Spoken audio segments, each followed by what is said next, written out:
The airline confirmation email glowed on my laptop screen at 2 in the morning. I hadn't been able to sleep, something gnawing at my subconscious since dinner when Derek had shown me the revised itinerary for our family vacation. 10 days in Costa Rica, he'd said.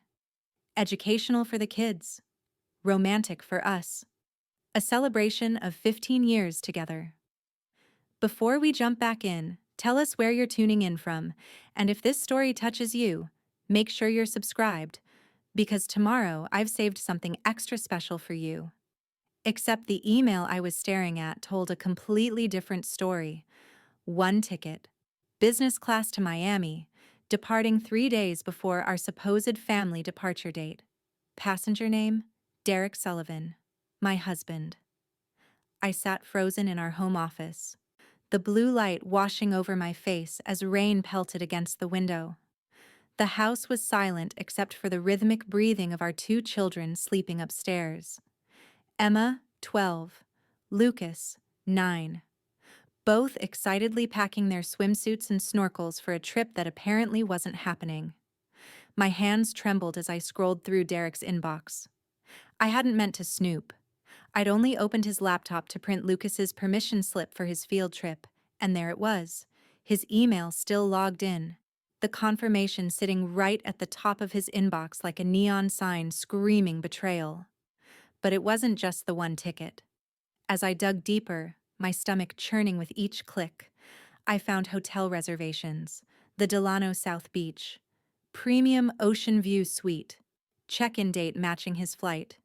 But the checkout date, that's what made my blood run cold. 2 weeks. He'd booked himself a 2-week luxury vacation while telling us we'd all be ziplining through rainforests together. I heard a sound and quickly minimized the window. Just the house settling. Derek was passed out in our bedroom, probably dreaming about whatever fantasy he'd concocted for his solo adventure. I pulled up a new browser window and started digging. Bank statements. Our joint account showed the Costa Rica deposits, resort, activities, rental car, all legitimate looking. But there, hidden in the transactions, were cash withdrawals. $20,000 over the past 2 months. Small amounts. 2,000 here, 3,000 there. Never enough to trigger my attention during my quick reviews of our finances, but adding up to a sum that made my heart race. I worked as a freelance cybersecurity consultant, making decent money, but Derek had always handled our investments. He worked as a financial advisor at Westridge Capital Management, one of those firms with minimalist offices and coffee that cost more than most people's lunch. His clients trusted him with millions. I'd trusted him with our future. My phone buzzed, a text from my best friend Vanessa. Still up? Saw your light on from the street? Vanessa lived 3 houses down in our quiet suburban neighborhood. We'd been friends since college, long before I'd met Derek at that tedious networking event where he'd charmed me with stories about building wealth and security. She was a divorce attorney. The irony wasn't lost on me as I typed back, "Come over, back door." 5 minutes later, she was sitting across from me in the office, her hair in a messy bun, wearing yoga pants and an oversized sweatshirt. She took one look at my face and said, "What did he do?" I showed her everything. The flight, the hotel, the cash withdrawals. She listened in silence, her lawyer face gradually replacing her friend face. When I finished, she leaned back in the chair and let out a low whistle. "Diana, I need you to listen to me very carefully," she said. "Don't confront him yet. We need to see how deep this goes." "There's more," I said, my voice barely a whisper. I pulled up another document I'd found, buried in a subfolder labeled Tax Docs 2019. Clever, since we were in 2024. It was a bank statement for an account I'd never seen before, Maritime Financial Services. And the balance made me dizzy. $160,000. "Is that yours?" Vanessa asked, leaning forward. "I've never heard of this bank. And look at the deposits." I pointed to the transaction history. Regular transfers, every month for the past 3 years, amounts varying from $3,000 to $8,000, all originating from our joint investment account. He's been siphoning money, Vanessa said flatly, building himself a nest egg. I felt the room spin. 15 years, 2 children, a mortgage, a life. And he'd been planning his exit strategy for 3 years, quietly bleeding our finances while I worked 60-hour weeks to help support our lifestyle. There's something else, I said, opening another file.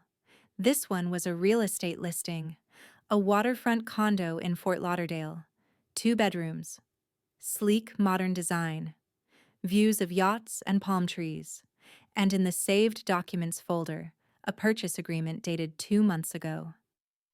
Buyer, Derek Sullivan. Purchase price, $450,000. Vanessa's expression shifted from professional concern to genuine shock. He bought a condo? With what money? That's when it hit me, the full picture crystallizing in my mind like frost spreading across glass. Our retirement account. He has power of attorney over our joint investments. We set it up 5 years ago when I was traveling constantly for work. He said it would make managing things easier.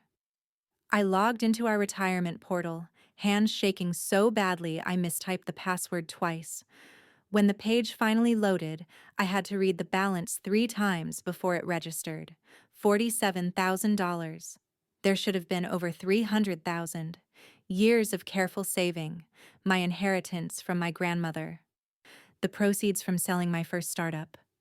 All of it, reduced to a number that wouldn't even cover 1 year of the kids' college education. I'm going to be sick, I whispered. Preparing and narrating this story took us a lot of time, so if you are enjoying it, like this video, it means a lot to us. Now back to the story.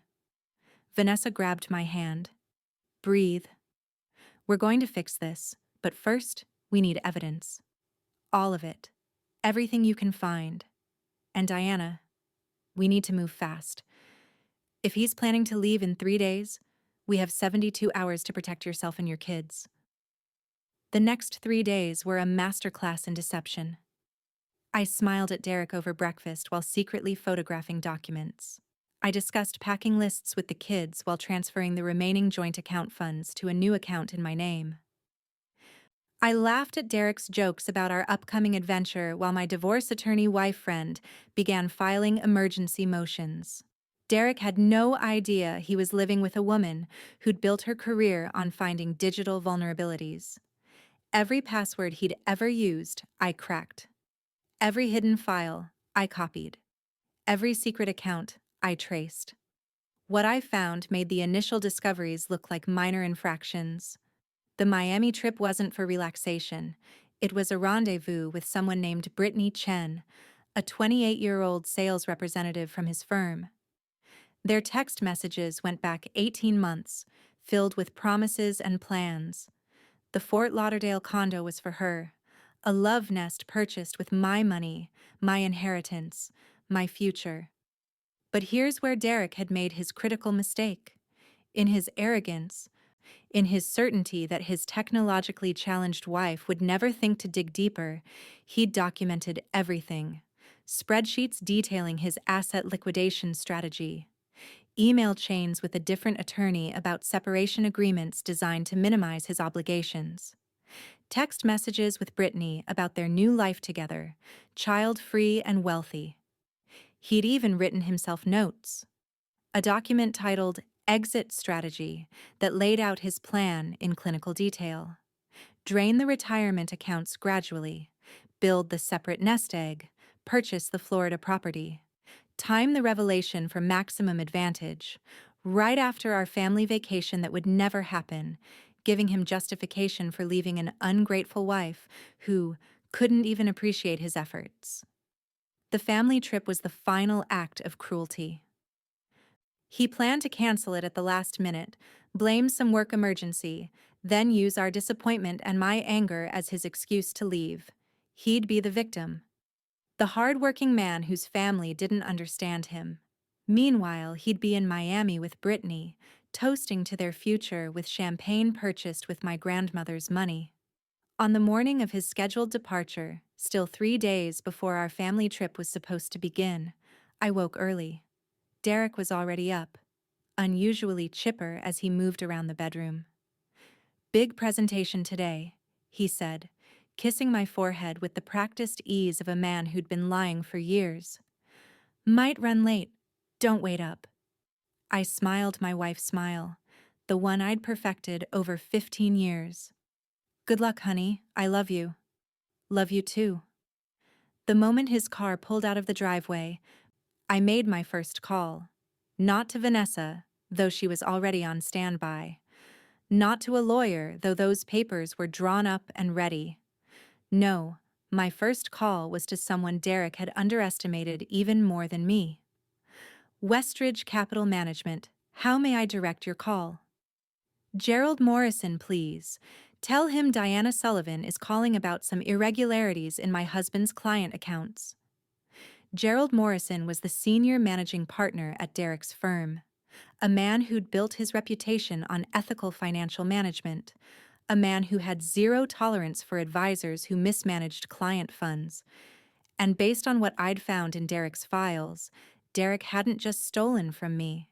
He'd been skimming from client accounts, small amounts that added up to significant theft, hiding the evidence in the complexity of market fluctuations and administrative fees. The call lasted 40 minutes. By the end, Gerald's voice had shifted from professional courtesy to barely controlled rage. "Mrs. Sullivan, I need you to send me everything you have, every document, every screenshot, every piece of evidence. Today." "Already on its way," I said. "But Mr. Morrison, I need something from you. I need you to keep this quiet until tomorrow. Let him make his flight. Let him think he's gotten away with it." There was a pause. "Why?" "Because," I said, watching through the window as my children played in the backyard. Innocent and unaware that their world was about to change, I want him to feel what I felt, that moment when everything you believed was real turns out to be a lie. The next 24 hours moved like clockwork. I went through the motions of normal life. Took the kids to school, responded to work emails, had lunch with Vanessa where we reviewed the final details of my plan, picked up the kids, made dinner, helped with homework, kissed them goodnight. Derek came home late, as expected. "How was your day?" I asked. "Exhausting," he said, and I almost laughed at the irony. He had no idea what exhaustion felt like. "But good. Really good. I think we're turning a corner on some major accounts." "That's wonderful, honey." He studied me for a moment, and I saw a flicker of something, concern, guilt, cross his face. "You okay? You seem different." "Just tired," I said. "This big project I'm wrapping up has been intense." He seemed satisfied with that. Later, as we lay in bed, the space between us feeling like an ocean, he rolled over and put his arm around me. "I know I haven't said it enough lately, but I appreciate you, Diana. Everything you do for this family." I stared at the ceiling in the darkness. "I appreciate you too, Derek." The next morning, Derek left for his presentation at 6 a.m. He'd packed his bag the night before, supposedly just overnight business materials, but I knew it held enough for 2 weeks in Miami. He kissed me goodbye, hugged the kids, walked out our door for what he thought was the last time as my husband. I waited exactly 15 minutes before making my second call. "Airport security, please. I need to report suspicious financial activity associated with a passenger on Flight 847 to Miami." By the time Derek reached the airport, federal agents were waiting. Not for the suspicious activity I'd reported. That was just to ensure he couldn't board his flight. The real surprise came when he tried to argue with them, tried to use his phone to call his lawyer, and found his accounts frozen. Vanessa had worked her magic with an emergency court order. Every account in Derek's name, Every asset he'd purchased, every dollar he'd stolen, frozen pending investigation. The judge, a no-nonsense woman who'd seen too many cases like mine, had taken one look at the evidence and granted everything we'd requested. But I wasn't done. At 9 a.m., Derek's phone began ringing. Gerald Morrison, calling to inform him that his employment at Westridge Capital Management was terminated immediately, that the firm would be cooperating fully with federal investigators regarding missing client funds, that his professional license was being revoked, that criminal charges were pending. At 9:30 a.m., Brittany Chen received a package at her office. Inside were printouts of every text message she and Derek had exchanged, every promise he'd made, every lie he'd told, and a note from me. The condo is being seized as marital property. He never actually owned it. He bought it with stolen money. You might want to find a new boyfriend. This one's going to be busy with lawyers for the next few years. At 10 a.m., I posted a single status on our joint social media account, the one where Derek liked to portray us as the perfect family. Sometimes the trash takes itself out. Wish me luck on my next chapter. The messages started immediately. Friends, family, colleagues, all shocked, all supportive once I shared the broad strokes of what had happened. My phone buzzed continuously, but I ignored it. I had one more call to make. Kids, I said, sitting Emma and Lucas down in the living room. They looked at me with those innocent eyes, and my heart broke for what I had to tell them. I need to talk to you about something important. About Dad. I told them an age-appropriate version of the truth. That Dad had made some very bad choices. That he'd lied to us about money and about where he was going. That things were going to change, but that I would make sure they were okay. That none of this was their fault. Emma, my perceptive 12-year-old, surprised me. Is he coming back? Not to live here, no. Good, she said quietly.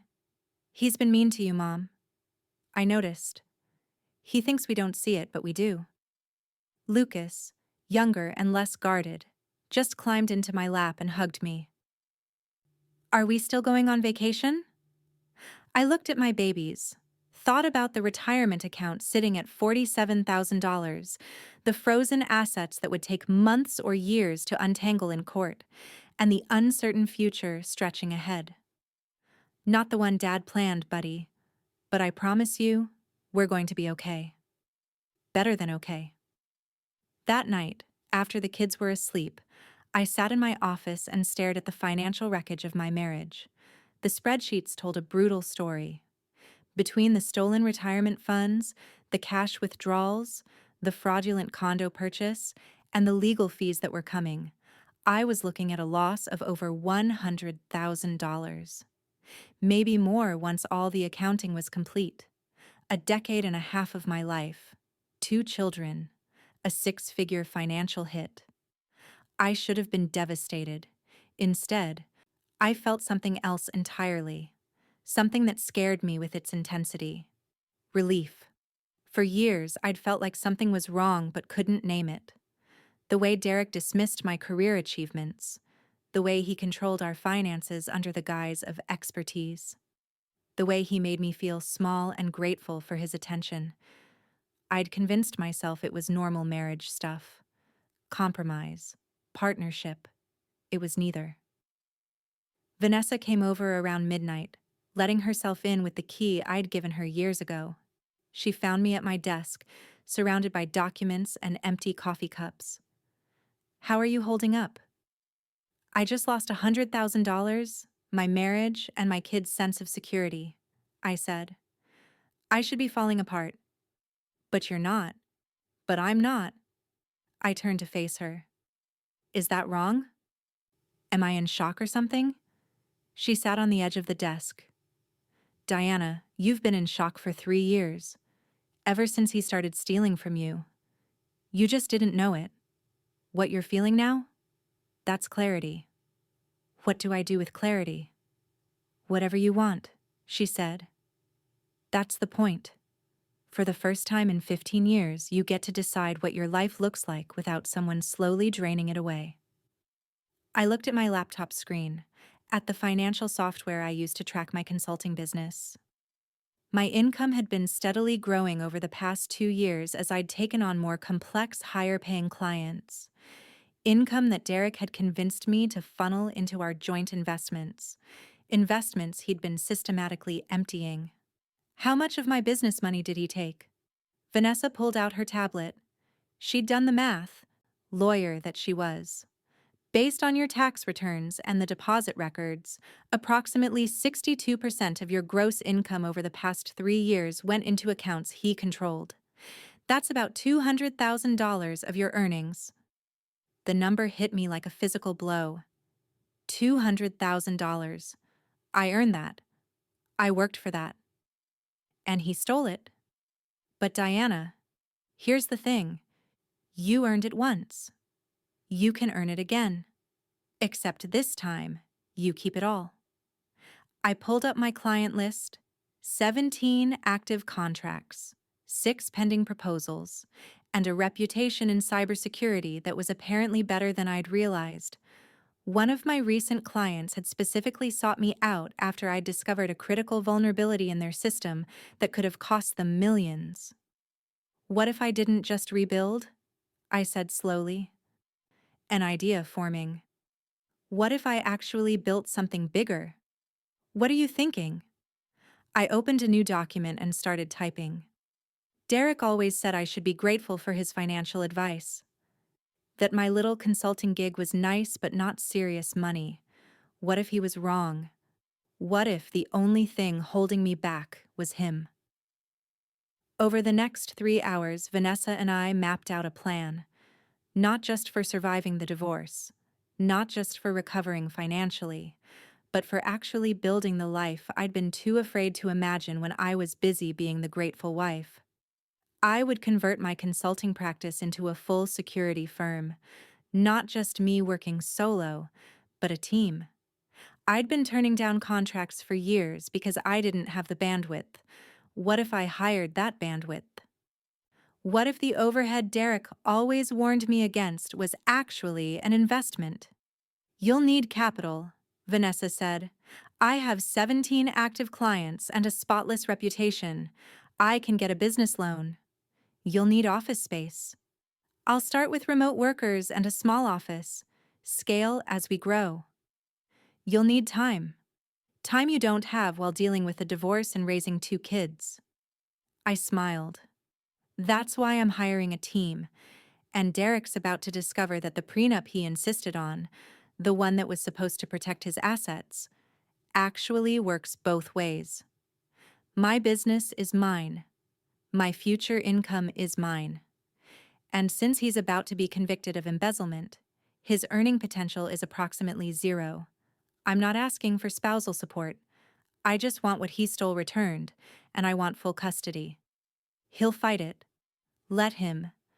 I have documentation of everything, every theft, every lie, every text message with his mistress. What does he have?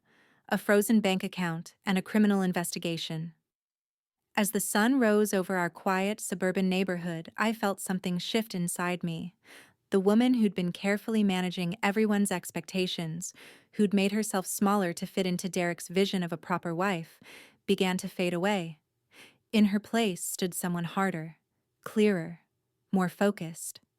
The kids woke around 7. I made them breakfast, pancakes, their favorite, and we sat at the kitchen table together. Our family, reduced but somehow more solid. Is Dad in jail? Lucas asked suddenly. No, honey, but he's in trouble with the police. Because he stole from you? I'd forgotten how perceptive children were. Yes. Because he stole from all of us. Emma pushed her pancake around her plate. Are we going to be poor now? It was the question I'd been dreading, but I answered honestly. We're going to have less money for a while. We might have to make some changes. But no, sweetheart. We're not going to be poor. Mom has a good job, and I'm going to make it even better. Can we still do activities? Lucas asked. I'm supposed to start soccer next month. You're starting soccer. Both of you get to keep your activities. We just might not eat out as much or buy as many new things. But the important stuff, school, sports, our home, that's all protected. Good, Emma said firmly. I didn't like going to fancy restaurants anyway. Dad always made us dress up and act perfect. The observation stung, but she was right. Derek had been performative about everything, including our children. They were props in his perfect life narrative. Well, I said, from now on, we're going to be a lot less perfect and a lot more real. How does that sound? Sounds good, Mom, Emma said, and I saw her shoulders relax slightly. After dropping the kids at school, I drove to a coffee shop across town. Not our usual place, but somewhere new. I ordered an expensive latte. Derek would have commented on the waste, and opened my laptop. First email, to my top 3 clients, asking for references and permission to use them as case studies for my new firm's marketing materials. Second email, to a recruiter I'd worked with, asking about available security specialists looking for flexible work arrangements. Third email, to my bank, requesting information about small business loans. By noon, I had responses to all 3 emails, glowing references, 3 excellent candidate referrals, and a meeting scheduled with a business loan officer for the following week. My phone rang, Derek's number. I let it go to voicemail. The message was frantic, desperate, so different from his usual controlled tone. Diana, please. We need to talk. This is all a misunderstanding. I can explain everything. Just, please, call me back. I love you. I love the kids. We can work this out. I deleted it without finishing and blocked his number. His attorney could communicate with mine. I had nothing to say to him. Instead, I called the one person who'd been waiting for my call. My former professor from graduate school, Dr. Sarah Chen, who now ran a venture capital firm specializing in women-owned tech companies. We'd stayed in loose touch over the years, and she'd always said I was wasting my potential in small-scale consulting. Diana, I was hoping you'd call. Vanessa gave me a heads up about your situation. Sarah, I need advice. I'm starting a security firm, and I need it to be profitable within 6 months, not break even. Actually, profitable? There was a pause, then a laugh. That's ambitious. I like it. When can you come in? I want to hear your pitch. I don't have a pitch. I have rage and determination. Even better. Rage is an excellent motivator. Come tomorrow, 10 a.m. And Diana, bring your revenue projections. If they're solid, I might have an investor for you. That night, after the kids were in bed, I worked until 3 a.m. building out my business plan. Not the careful, conservative version I would have created with Derek looking over my shoulder. The audacious one. The version where I didn't just rebuild my consulting practice but actually created something scalable. Security firms made real money in contracts, not hourly billing. Government contracts, corporate retainers, long-term relationships with major clients. I'd been doing project work. Find the vulnerability, fix it, move on. What if I sold ongoing protection, monthly monitoring, regular security audits, incident response teams? The more I worked, the more the model made sense. Companies paid fortunes for insurance against cyber attacks. What I was offering was better than insurance, actual prevention. By dawn, I had a 50-page business plan, financial projections for 3 years, and a client acquisition strategy that leveraged every relationship I'd built over my career. It was good. Better than good. It was the kind of plan that could actually work. My meeting with Sarah Chen went better than I'd hoped. She brought 2 other partners from her firm, both women who'd built and sold their own tech companies. They grilled me for 2 hours on every aspect of my plan, poking holes, challenging assumptions, forcing me to defend every projection. At the end, Sarah leaned back in her chair and smiled. You've thought this through. I've had motivation. The best kind. She glanced at her partners, who both nodded. We're interested. Not just as investors, but as advisors. Starting a company while going through a divorce and raising 2 kids alone, that's going to be brutal. You'll need support. What's the catch? No catch. Standard terms. We invest $200,000 for 20% equity. You maintain operational control. We provide strategic guidance and connections. And Diana? Sarah's expression softened. We've all been where you are. Maybe not the exact circumstances, but the feeling of starting over after a man tried to destroy what we'd built. You're going to succeed, not despite what happened, but because of it. I felt tears prick my eyes for the first time since discovering Derek's betrayal. Not sad tears. Something else. Recognition, solidarity, hope. When do we start? Now, Sarah said, sliding a term sheet across the table. Read this. Have your lawyer review it, and if you agree, sign it. Wire transfer happens within 48 hours of signature. And then, Diana Sullivan, you become a CEO. CEO. The word felt foreign and perfect at the same time. Derek had always been the one with the impressive title, the one who got to talk about big decisions and strategic planning. I was just the consultant, the little side business, the wife with a hobby. No more. I texted Vanessa from the parking lot. We need to talk. Big news. Her response was immediate. Your place or mine? Mine. 20 minutes.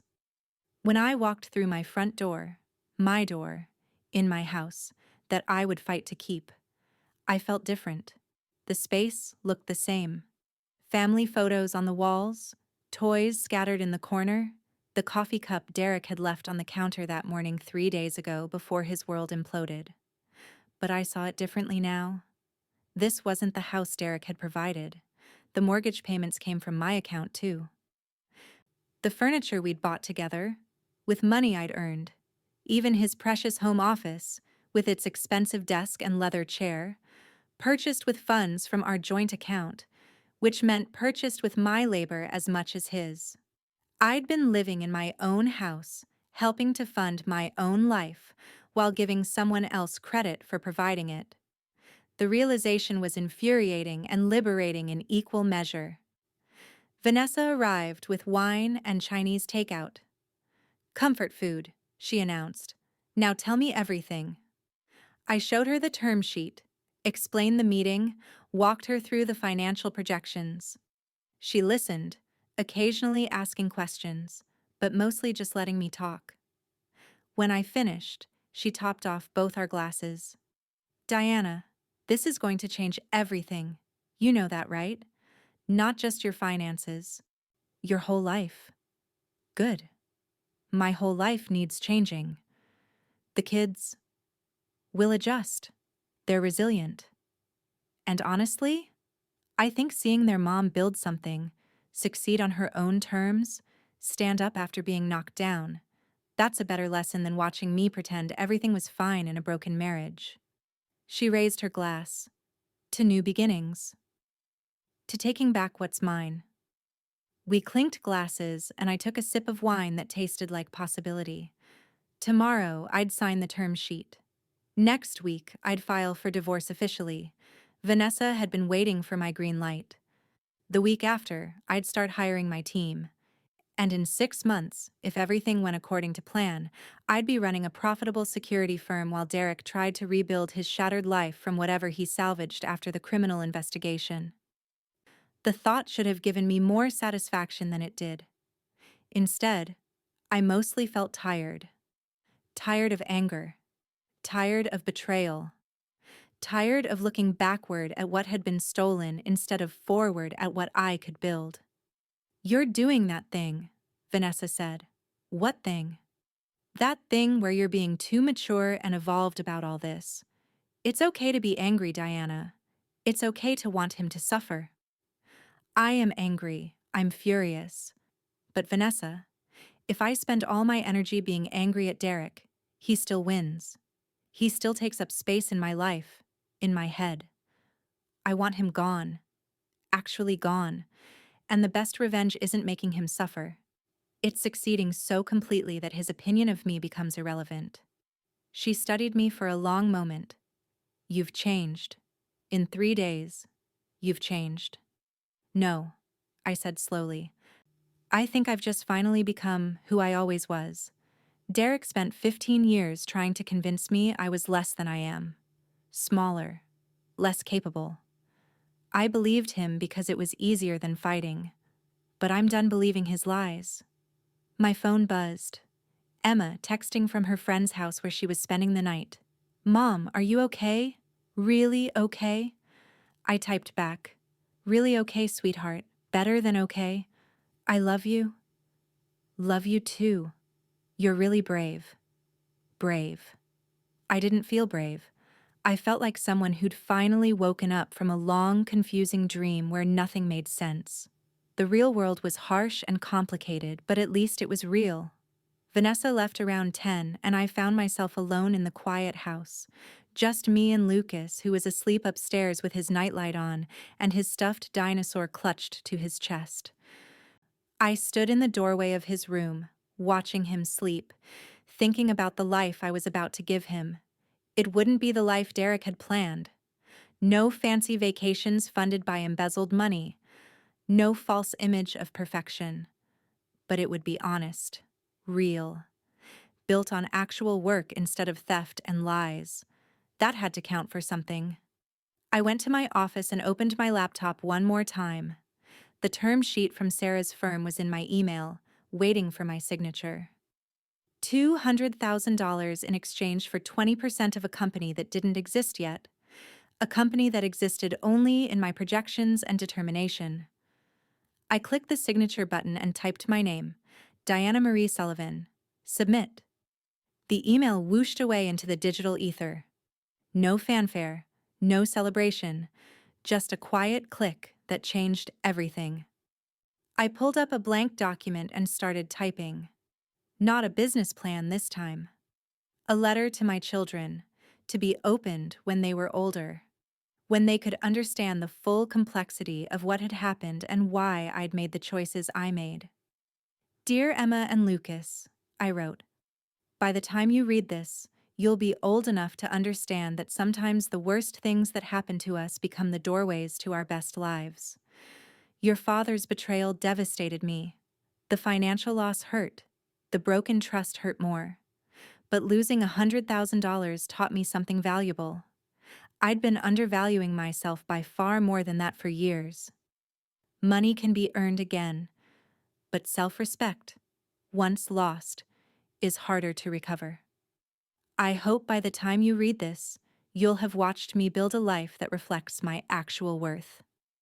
Not the worth someone else assigns to me, but the worth I know I have. If I could go back and prevent your father's betrayal, I'm not sure I would. Not because the betrayal was good, but because my response to it, the person I'm becoming in its aftermath, that's something I'm proud of. I hope you're proud of her too. Love always, Mom.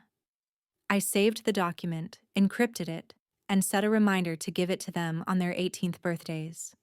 By then, they'd have context. They'd have seen the whole story, not just the painful beginning. The house settled around me, creaking in the way old houses do. Our home. The one I'd now be paying for alone. At least until the divorce settlement came through, and I could force Derek to pay his share. The one I'd fill with my children's laughter and my own hard work. Without someone quietly undermining me at every turn. I thought about Derek, wherever he was. Probably with his lawyer, trying to spin the narrative. Trying to figure out how to make this my fault somehow. The ungrateful wife who'd overreacted. The vindictive woman who'd ruined his life over a misunderstanding. He'd learn eventually. In court, when the evidence piled up. When his lawyer saw the same documents I'd found. When Brittany Chen realized she'd been the other woman in a fantasy built on stolen money. When his parents and friends and colleagues all understood exactly who he really was. But that wasn't my concern anymore. My concern was Emma and Lucas, sleeping peacefully upstairs. My concern was the business I was building. My concern was becoming the woman I should have been all along. Tomorrow would bring new challenges. The divorce proceedings would be ugly. The financial recovery would be slow. Building a business while single parenting would push me to my limits and beyond. But tonight, sitting in my office with the moonlight streaming through the window and the weight of 15 years of marriage finally lifting from my shoulders, I felt something I hadn't felt in longer than I could remember. Free. The path ahead was uncertain and probably brutal, but it was mine. Every step, every choice, every success and failure, mine. And that was worth more than the $100,000 Derek had stolen. Worth more than the marriage he'd destroyed. Worth more than the perfect life I'd thought we had. I closed my laptop, turned off the light, and headed upstairs to bed. Not to the master bedroom I'd shared with Derek, with its king-sized bed and expensive linens. I'd move my things out of there tomorrow. Tonight, I curled up in the guest room, in the smaller bed under the window that looked out over the backyard where my children played. Tomorrow, I'd become a CEO. Tomorrow, I'd start building my empire. Tomorrow, I'd show Derek and everyone else exactly what happened when you underestimated Diana Sullivan. But tonight, I slept. 6 months later, I stood in my new office overlooking the city skyline, watching the sun paint the buildings gold. The brass nameplate on my desk read, Diana Sullivan, CEO, Sentinel Security Solutions. Behind me, through glass walls, my team of 12 specialists worked at their stations, monitors glowing with lines of code and security protocols. 12 employees, 7 major corporate clients. 2 government contracts pending, and monthly revenue that had surpassed my most optimistic projections by 40%. Diana, the Henderson Group is here for their 3 o'clock, my assistant Rachel called from the doorway. 23, brilliant, and organized to a terrifying degree, she'd been my first hire. Best decision I'd ever made. Give me 2 minutes. I pulled up the Henderson presentation on my tablet, but my mind drifted to the email I'd received that morning. Derek's lawyer requesting a settlement meeting. Again, it was their 5th request in 3 months. Each time, Vanessa had responded with the same message. Full restitution of stolen funds, full custody of the children, no spousal support in either direction, and Derek covers his own legal fees. Non-negotiable. Apparently, Derek was finally ready to negotiate. The criminal investigation had destroyed what remained of his career. Westridge Capital had cooperated fully with federal prosecutors, providing documentation of Derek's embezzlement scheme that spanned 4 years and 17 client accounts. The total theft exceeded $800,000. My $100,000 was just a fraction of his crimes. He'd taken a plea deal 2 months ago. 5 years probation, full restitution to all victims, permanent revocation of his financial licenses, and a felony record that would make employment in his field impossible. Brittany Chen had left him before the ink dried on the plea agreement, smart enough to distance herself from a sinking ship. Now Derek was living in his parents' basement, working at a car dealership, trying to sell sedans to suburban families while slowly paying back the fortune he'd stolen. His fall had been spectacular and complete. I should have felt more satisfaction. Instead, I mostly felt nothing. He was a problem I'd solved, a chapter I'd closed, a mistake I'd learned from and moved past. Diana? Rachel again. Henderson Group? Ready. The meeting went perfectly. Henderson Group was a mid-sized pharmaceutical company that had suffered a minor data breach 6 months ago.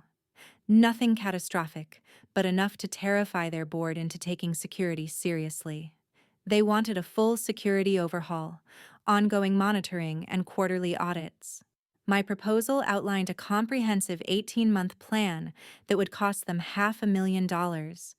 2 months ago, I would have been nervous pitching numbers like that. Now, after successfully onboarding 3 similar clients, I knew the value we provided. Their CTO, a sharp woman named Patricia who reminded me of Sarah Chen, barely glanced at the price sheet. When can you start? Our earliest availability is 3 weeks. We're finishing implementation for another pharmaceutical client, and I don't split my team's attention. She smiled. I like that. Most firms would promise the moon immediately. 3 weeks is fine. Send the contracts. After they left, Rachel brought me coffee. The good kind, from the espresso machine I'd splurged on for the office. That's client number 8. We might need to hire more people. Already on it. I have interviews scheduled for next week. 2 junior analysts and a senior penetration tester. Diana, can I ask you something? Rachel set down her tablet.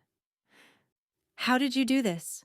6 months ago, you were running a solo consulting operation from your house. Now you're landing $500,000 contracts like they're nothing. I thought about how to answer. The simple version was desperation, determination, and a refusal to fail. The complex version involved late nights fueled by rage and coffee, crying in my car between client meetings, Emma's quiet questions about why Dad never came home, Lucas's nightmares about our family breaking apart. I had no choice, I said finally. Failure wasn't an option. When you're building something to prove you're not worthless, you find energy you didn't know you had.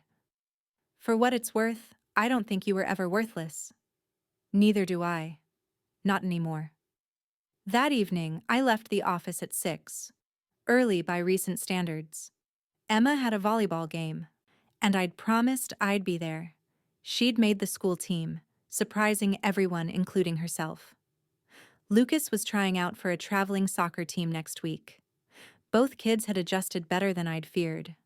They saw Derek every other weekend, supervised visits mandated by the court after the plea deal. The visits were awkward and strained, but the kids went without complaint. Emma had confessed to Vanessa, who she'd adopted as a surrogate aunt, that she felt relieved when the weekends with Dad ended. He keeps apologizing, she'd said, but he never says what he's sorry for. Just, I'm sorry about everything. It's weird. I pulled into the school parking lot and spotted Lucas in the stands, sitting with Vanessa and her husband Marcus.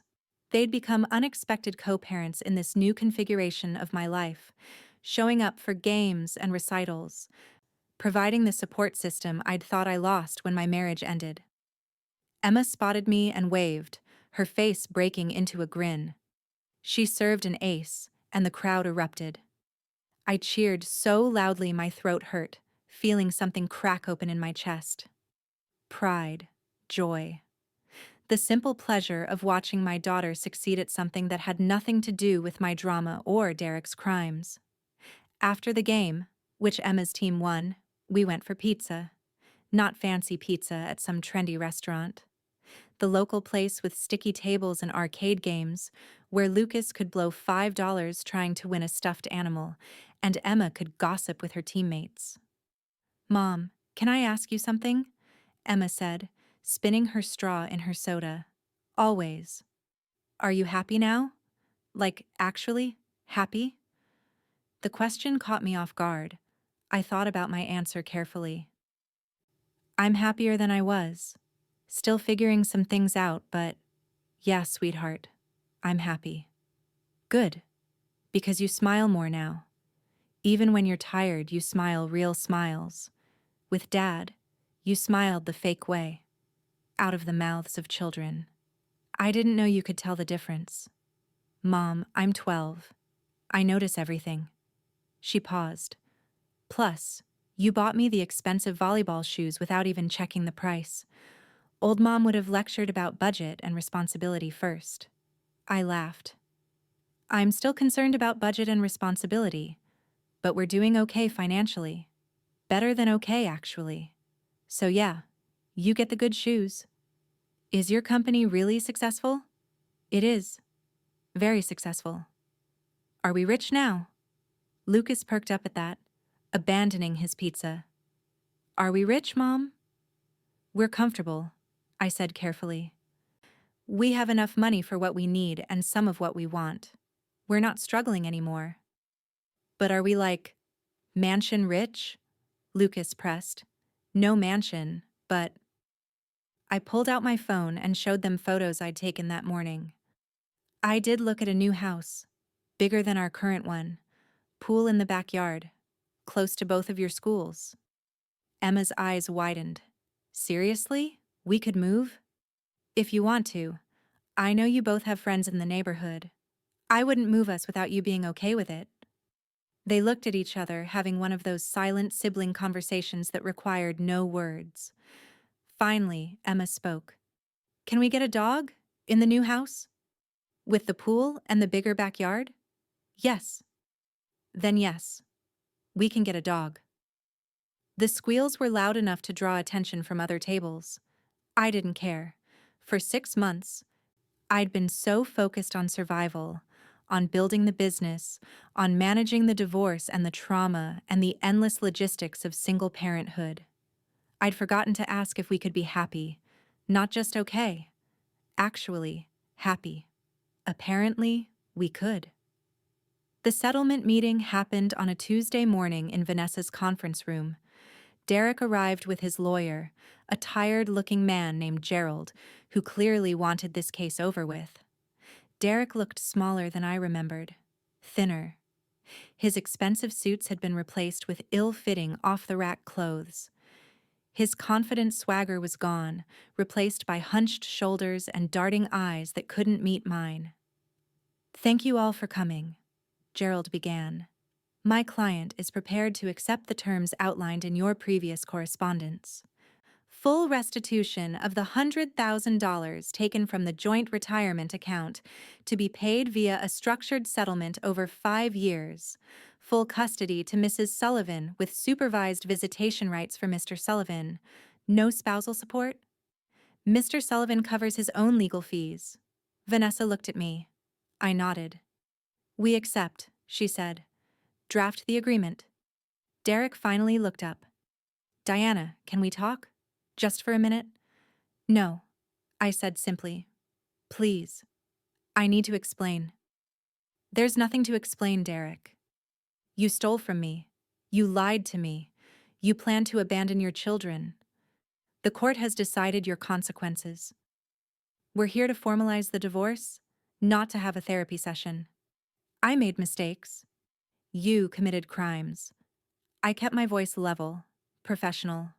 Multiple felonies. You didn't make mistakes. You made choices. Calculated, deliberate choices over years. I'm not interested in your explanations or your apologies. I just want this finished. He flinched. Good. Let him hurt. Let him feel a fraction of what his betrayal had cost me. Gerald cleared his throat. Perhaps we should proceed with the paperwork. The signing took 20 minutes, page after page of legal language, reducing 15 years of marriage to property division and custody schedules. I signed my name over and over, each signature feeling like shedding weight. When it was done, Vanessa walked Derek and his lawyer out. I sat alone in the conference room, staring at my wedding ring still on my left hand. I'd kept wearing it through the divorce proceedings, not out of sentiment, but because I'd been too busy to think about taking it off. I slid it off now and dropped it into my purse. Later, I'd sell it. Put the money toward the new house. Let it become something useful instead of a symbol of failure. Vanessa returned with champagne. It's 10 a.m., I said. It's your divorce day. We're celebrating. We toasted with cheap champagne in paper cups, and it tasted like freedom. 3 months later, we moved into the new house. 5 bedrooms, pool, home office bigger than my first apartment. The kids had already named our new golden retriever puppy Charlie, and he was currently destroying a shoe in the backyard while they laughed and chased him. Sarah Chen came to the housewarming party, along with the rest of her VC firm partners. My entire team from Sentinel Security showed up. Vanessa brought enough food to feed an army. Even some of my new clients made appearances. The kind of networking that happened organically when you built real relationships instead of transactional ones. "Look at you," Sarah said, finding me in the kitchen. "CEO, new house, thriving business. You've come a long way from that coffee shop meeting." "I'm tired," I admitted. Constantly tired. Building a business and single parenting is brutal. But worth it? I looked out the window at Emma and Lucas playing with Charlie, their laughter floating through the evening air. At my team gathered on the patio, talking shop and sharing war stories. At this house that I'd bought with my money, earned through my work, belonging entirely to me.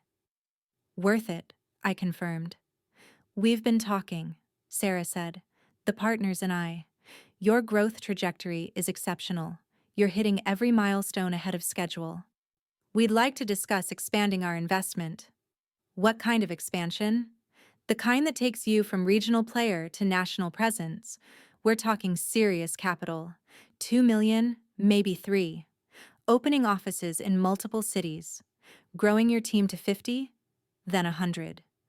Building something that could eventually go public or get acquired for serious money." I should have been excited.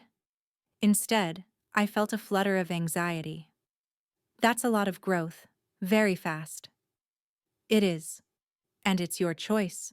You could keep the business at its current size, make a comfortable living, enjoy your life. Nothing wrong with that. Or you could build something bigger, something that outlasts you." "But Diana?"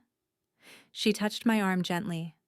"Make sure you're doing it for you, not to prove something to Derek or anyone else. That path leads to burnout."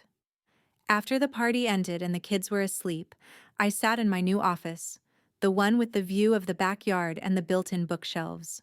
I pulled up my business financials and studied them honestly. Sentinel Security was profitable. More than profitable. It was thriving. My personal income had tripled from my consulting days. The kids had everything they needed and most of what they wanted. I was building wealth. Real wealth. The kind that would fund college and retirement and security for decades to come.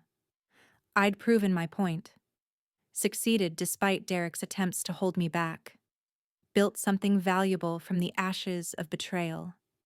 The question was, what did I want now? Not what I needed to prove. Not what would make the best revenge story. What did Diana Sullivan actually want for her life? I opened a blank document and started writing. Not a business plan this time. A life plan. Emma would start high school in 3 years. Lucas was still in elementary school, needing more hands-on parenting. In 5 years, they'd both be teenagers, more independent. In 10 years, Emma would be in college. Did I want to spend those years building a national corporation? Working 80-hour weeks? Missing games and recitals and the ordinary moments that made up a childhood? Or did I want something else? By morning, I had my answer. I met Sarah for coffee the following week. "I've thought about your offer," I said. "And I'm going to say no." She didn't look surprised. "Tell me why." "Because I already won. I built a successful business. I proved I could do it. Now I want to enjoy it. I want to keep Sentinel at its current size. Maybe grow slowly and deliberately. I want to be at my kids' events. I want to have hobbies that aren't work. I want a life, not just a success story." "You realize you're leaving money on the table." "I do. But Sarah, I spent 15 years undervaluing myself, shrinking to fit someone else's vision of what I should be. I finally figured out what I'm worth. And part of that worth is my time, my presence in my kids' lives, my peace of mind. No amount of money from a national expansion is worth losing those things." She smiled. "That's the right answer. The mature answer. The answer I was hoping you'd give." "You were testing me?" "I was making sure you'd learned the most important lesson. Success isn't just about revenue and growth. It's about building a life you actually want to live. Too many founders chase the next milestone without asking if they want what comes with it. She raised her coffee cup. To knowing what enough looks like. We toasted, and I felt something settle in my chest. Contentment. Real contentment, not the fake version I'd performed for Derek. A year after the divorce, Derek's supervised visitation ended. The court deemed him rehabilitated enough for standard custody arrangements. Emma, now 13, informed him she didn't want to do every other weekend anymore. Lucas, 10 and more forgiving, agreed to 1 weekend per month. Derek tried to argue, but his lawyer advised him to accept it gracefully. He was still on probation, still paying restitution to his victims, still rebuilding a life from rubble. He had no leverage and no goodwill. I didn't fight for less visitation. The kids were old enough to have opinions about their relationship with their father. If they wanted to see him, I'd support it. If they didn't, I'd support that too. "Do you hate Dad?" Lucas asked me one night during our bedtime routine. "No, buddy. I don't hate him." "But he hurt you." "He did. But hate takes too much energy. I'd rather use that energy for things that make me happy. Like your company? Like my company. And you two. And Charlie and my friends. And maybe someday, when you're both older and ready, someone I might date." His nose wrinkled. "You'd date someone? That's weird." I laughed. "Probably not for a while, but someday. Maybe." The truth was, I'd been on 2 dates in the past year, both set up by well-meaning friends, both perfectly nice men who I had absolutely no chemistry with. Dating after Derek felt like learning a language I'd forgotten I spoke. Awkward and uncertain and exhausting, but also not urgent. I'd learned to be happy alone, to enjoy my own company, to build a life that felt complete without requiring another person to validate it. If someone eventually fit into that life, great. If not, I'd be fine. Emma graduated middle school that spring with honors. Lucas made the traveling soccer team. Sentinel Security landed its largest contract yet, a 3-year deal with a major healthcare provider worth $2 million. Charlie learned to stop eating shoes but started digging holes in the yard. Life happened, ordinary and extraordinary all at once. On the 2-year anniversary of discovering Derek's betrayal, I did something I'd been putting off. I drove to the storage unit where I'd boxed up everything from my marriage that I couldn't bear to have in my new house. Wedding photos, anniversary gifts, the cruise brochure for the trip that never happened. I pulled out that brochure now, looking at the smiling families on the beach. Family adventure of a lifetime. The headline still promised. Derek had been right about one thing. It had been life-changing. Just not in the way he'd planned. I tore the brochure in half, then quarters, then tiny pieces that I dumped in the trash. Then I boxed up everything else and donated it all to charity. Someone else could have the wedding china and the monogrammed towels and the framed photos of a marriage that had been a lie. I kept one thing, a photo of Emma and Lucas on Emma's first day of kindergarten, Lucas still a toddler on my hip. Derek was in the photo too, his arm around my shoulders, all of us smiling at the camera. But I wasn't keeping it for Derek. I was keeping it because my children were in it, and because it reminded me of who I'd been before I lost myself in someone else's narrative. That evening, I took the kids to their favorite restaurant, not the fancy place Derek always chose, but the local Italian spot with the checkered tablecloths and the waiter who always remembered our order. "Why are we celebrating?" Emma asked. "2 years ago, something happened that I thought would destroy me," I said. But it didn't. It pushed me to become someone better, someone stronger, someone I actually like. So we're celebrating survival, and growth, and the fact that we're happy. "We are happy," Lucas agreed through a mouthful of breadstick. "Are you still sad about Dad?" Emma asked, more perceptive as always. Not anymore, sweetie. I'm sad about what happened sometimes, but I'm not sad about where we ended up. She considered this. Me neither. I like our new house. And our life. And you being happy instead of fake happy. Fake happy is exhausting, I agreed. We toasted with our sodas and water, and I looked at my children, these resilient, remarkable humans who'd weathered their parents' divorce and come out stronger. They'd learned that you could survive betrayal, that you could rebuild after loss, that happiness wasn't given to you by someone else, it was something you created for yourself. They'd learned those lessons too young, maybe. But they'd learn them. That night, after tucking them both in and reading Lucas his chapter book and discussing Emma's history project, I stood in my office and looked at the city lights spreading out below my window.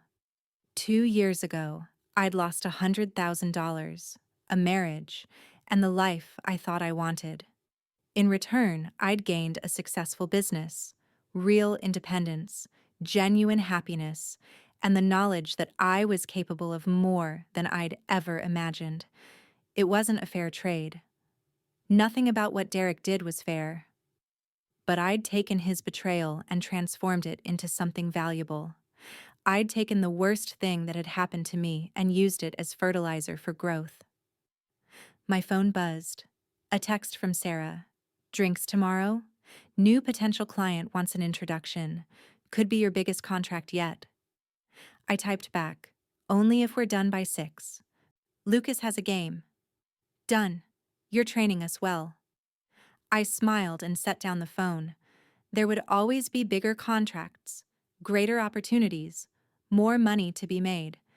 But there would also always be games and recitals and ordinary evenings at home with my kids and my dog. I'd learned what enough looked like.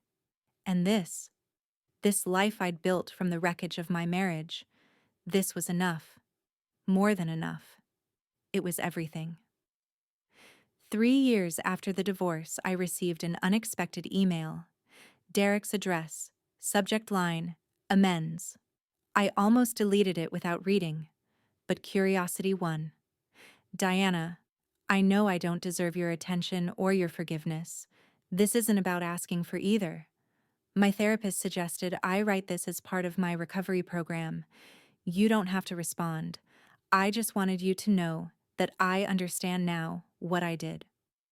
Not just the stealing and the lying, but the way I made you feel small, the way I dismissed your work and your worth, the way I tried to control you by controlling the money. I told myself I was the provider, the important one, when the truth is you were always the stronger one. You're building the life I pretended we had. You're giving our kids the honesty I never could. I'm sorry. Not sorry in the way that expects forgiveness, but sorry in the way that acknowledges I destroyed something valuable, and there's no fixing it. I hope you're happy. You deserve to be. Derek. I read it twice, then closed the email without responding. He was right. There was nothing to say. No forgiveness that would matter. No acknowledgement that would change what happened. But I noticed something as I closed my laptop. I felt nothing. No anger. No satisfaction.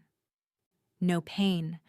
Just a vague sense of closure, like finishing a book I'd mostly forgotten I was reading.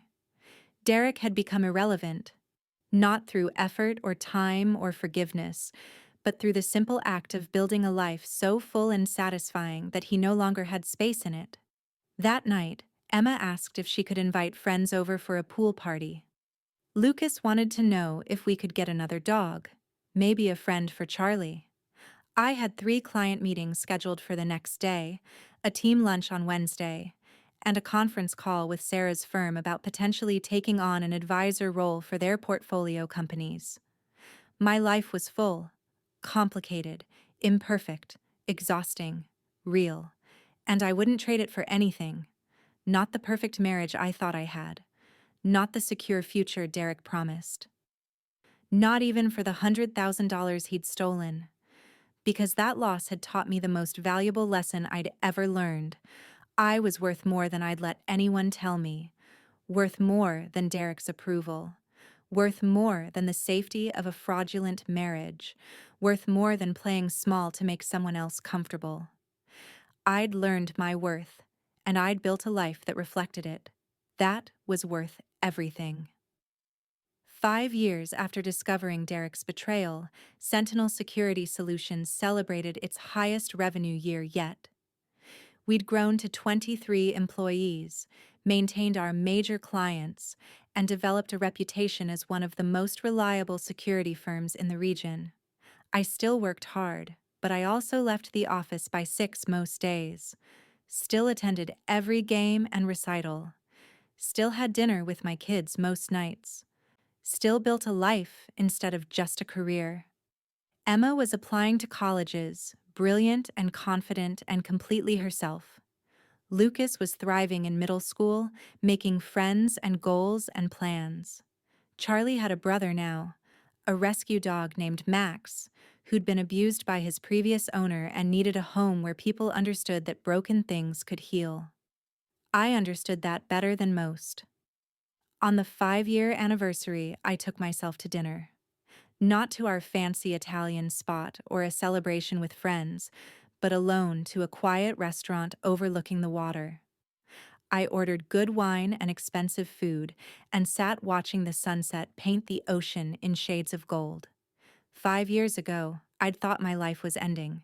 The marriage was destroyed. The money was gone. The future was terrifying. 5 years later, I was sitting in a restaurant I could easily afford, running a business I was proud of, raising children who were thriving, living in a home I loved. The betrayal hadn't destroyed me, it had freed me. And sometimes, the worst things that happen to us are the doorways to our best lives. I raised my wine glass to myself, to survival, to the strength I'd found when I had no other choice. To 5 years, I said quietly, and to whatever comes next. The sun set over the water, painting everything in gold. And I smiled a real smile, the kind my daughter would recognize, the kind that meant I was finally, actually, genuinely happy. Not despite what happened, because of what I'd made of it. Up next, you've got 2 more standout stories right on your screen. If this one hit the mark, you won't want to pass these up. Just click and check them out. And don't forget to like, subscribe, and turn on the notification bell so you don't miss any upload from us.